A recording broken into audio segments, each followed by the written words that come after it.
Guys, welcome to my YouTube channel. അപ്പോൾ ഞാനും കുട്ടികളൊക്കെ ആയിട്ട് ജസ്റ്റ് ഒരു ഈവനിങ് വാക്കിന് ഇറങ്ങിയതാണ്. അപ്പോൾ ഞങ്ങളുടെ നാട്ടിൽ എല്ലാവരുടെയും പേടി സ്വപ്നമായിട്ടുള്ളൊരു പ്രേതാലയമുണ്ട്. അപ്പോൾ നിങ്ങൾക്ക് കൂടെ ഒന്ന് കാണിച്ചു തരാമെന്ന് വിചാരിച്ചു.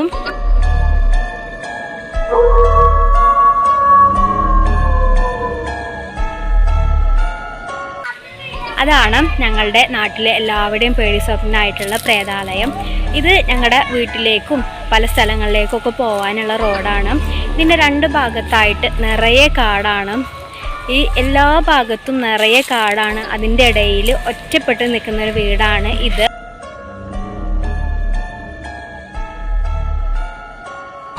വലിയ ആളുകൾക്ക് പോലും ഇതിലൂടെ ഒറ്റയ്ക്ക് പോവാനും ഇവിടെ ഒറ്റയ്ക്ക് നിൽക്കാനൊക്കെ ഭയങ്കര പേടിയാണ്, പ്രത്യേകിച്ച് രാത്രിയിൽ.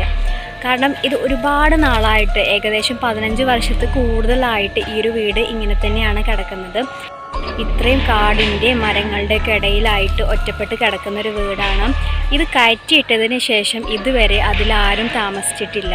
ഈ വീട് താമസിക്കാൻ വേണ്ടിയിട്ട് തന്നെ ഉണ്ടാക്കിയെടുത്ത വീടാണ്. പക്ഷേ ഇതിലാരും ഇതുവരെ താമസിച്ചിട്ടില്ല. കാരണം ആ വീട്ടിൽ കയറി താമസിക്കാൻ തീരുമാനിച്ച ദിവസത്തിൻ്റെ തലേ ദിവസം ആ വീട്ടിൽ വെച്ച് അതിൻ്റെ ഉടമസ്ഥർ മരണപ്പെടുകയുണ്ടായി.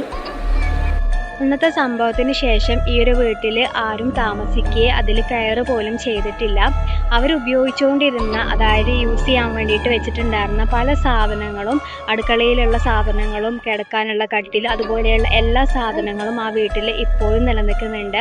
ഇപ്പോഴും ആ ജനലിലൂടെ പോയി കഴിഞ്ഞാൽ നമുക്ക് കാണാൻ പറ്റും. അതിൽ റൂമുകളിൽ കട്ടിലും അടുക്കളയിലെ പാത്രങ്ങളും ഒക്കെ നമുക്ക് കാണാൻ പറ്റും. പക്ഷേ ഇപ്പോൾ ഇത്രയും വർഷങ്ങളായതുകൊണ്ട് ഒക്കെ നശിച്ചു പോയി തുടങ്ങിയിട്ടുണ്ട്. എന്നാലും എല്ലാ സാധനങ്ങളും അതേപടി അതിനകത്ത് തന്നെ ഉണ്ട്. ഇവിടെ ഇതുവരെ ആരും ഒന്നും കാണുകയോ കേൾക്കുകയോ ഒന്നും ചെയ്തിട്ടില്ല. പക്ഷെ ഒറ്റയ്ക്ക് സഞ്ചരിക്കാൻ എല്ലാവർക്കും ഒരു പ്രത്യേക പേടിയാണ്. നമ്മൾ തന്നെ ഇതിലൂടെ ഒറ്റയ്ക്ക് പോകുന്ന സമയത്ത് അതിനകത്ത് ആരോ നമ്മളെ നോക്കുന്നുണ്ട്, അതിനകത്ത് ആരോ ഉണ്ട് എന്നുള്ള ഫീലൊക്കെ നമുക്ക് കിട്ടും. ആരെങ്കിലുമൊക്കെ കൂടെ ഉണ്ടാവുന്ന സമയത്ത് നമ്മൾ ജസ്റ്റ് അതിൻ്റെ അകത്തൊന്ന് പോയി നോക്കിയും ഇതൊക്കെ ചെയ്യാറുണ്ടായിരുന്നു. പക്ഷെ ഒറ്റയ്ക്ക് പോയി നോക്കാനുള്ള ധൈര്യം ഇതുവരെ ആർക്കും ഉണ്ടായിട്ടില്ല. ഒന്നാമത്തെ കാര്യം, ഇത്രയും കാടിൻ്റെ ഇടയിൽ ഇത് നിൽക്കുന്നതുകൊണ്ട് തന്നെ പലർക്കും പേടിയാണ് അങ്ങോട്ട് പോവാനും നോക്കാനൊക്കെ. അതുകൊണ്ടാണ് ഇത്രയും കാലമായിട്ട് ഈ വീട് ഇങ്ങനെ തന്നെ നിലനിൽക്കുന്നത്. ഇത്രയും വർഷം ഈ വീട് ഉപയോഗശൂന്യമായിട്ട് കടന്നുവെങ്കിലും ഇതുവരെയും ഇതിൻ്റെ ജനലുകൾക്കോ വാതിലിനോ ഒന്നും യാതൊരു തരത്തിലുള്ള കേടുപാടും വന്നിട്ടില്ല. അപ്പോൾ ഇന്നത്തെ വീഡിയോ ഇത്രയേ ഉള്ളൂ. ബൈ.